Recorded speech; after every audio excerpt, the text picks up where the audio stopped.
Hey Rachel, good start here. I like all your attractions. They came out really cool. I really love this, whatever it is, cow, steer, whatever you call them. So my main suggestion is to figure out how to integrate these so they feel like they're all part of the same design.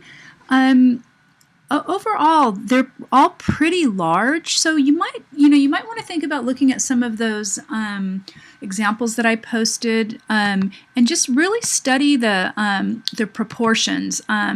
So let me show you. So this is a pretty good one. Look at the sizes of the proportions of these different attractions. They don't need to be really huge and fill up the whole picture plane. It is kind of a big, it's not a big space, but just envision it on a wall. So, since it is a poster. And again, here too, there's only a few different colors and a few different elements. And notice the way that they're placed. They're layered, and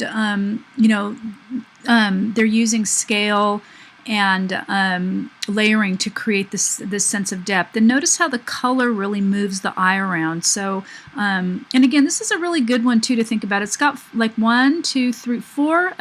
Well, actually 1, 2, 3, 4, 5 attractions. But notice how the sizes that they are. You don't really need to fill up the whole picture plane. Remember that discussion about negative space.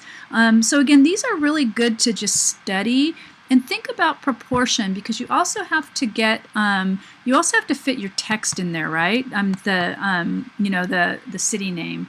So if you want this to really stand out this big, that's great. Then make all these other ones smaller and have them kind of recede. And really just think of, well, that's what I would do. I'd make them all smaller, and maybe even this one too. And then kind of, once they're smaller, you'll be able to move them around and see, do you want them, do you want this to be on top? Do you want it to look like it's more in the back?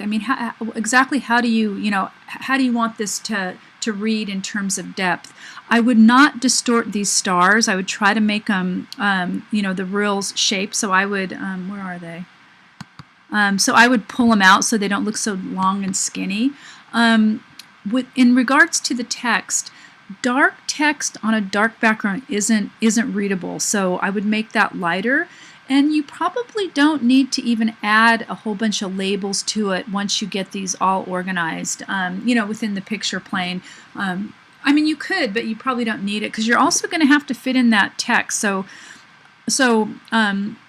overall, you've done a really nice job. You might also want to think about using gradients and thinking about a sky or something like that. Like gradient fills too, the way that, gradients used unnecessarily really look cheesy, but if they have a reason, for example, the sky, it's always going to be lighter at the bottom, so that's a good place to use a gradient. You can see some other subtle places that gradients were used. So I would really spend some time studying these. I posted some of these posters, bits and pieces are good, and that's why I wanted to show them to everyone. But for example, you don't want a bunch of attractions floating on the surface. So be sure to read my comments. Because none of these, most of them weren't full credit or anything, but I just wanted to show you the development before the final.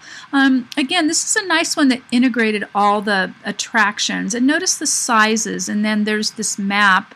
Great use of perspective. See how the smaller to bigger, and again this one too. So again, really think of how you want these to come across. This was a really nice one until he added the text. The text kind of, you don't need to put this kind of stuff, because, the viewers already know. The people who are reading this, they're already there, right? So they know that there's the beach and so on. So really think that you were the consumer of this and what you needed. You might need to be told something like, in an art museum or something, but you're not going to need to be told that there's a beach.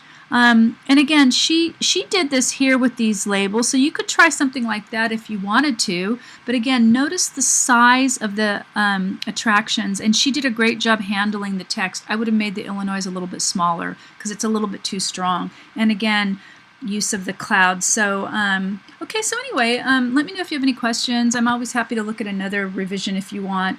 You've done a really good job on the with creating the icons. Just need to get the unity and the text and some of the other details decided upon and executed. Okay, so nice job.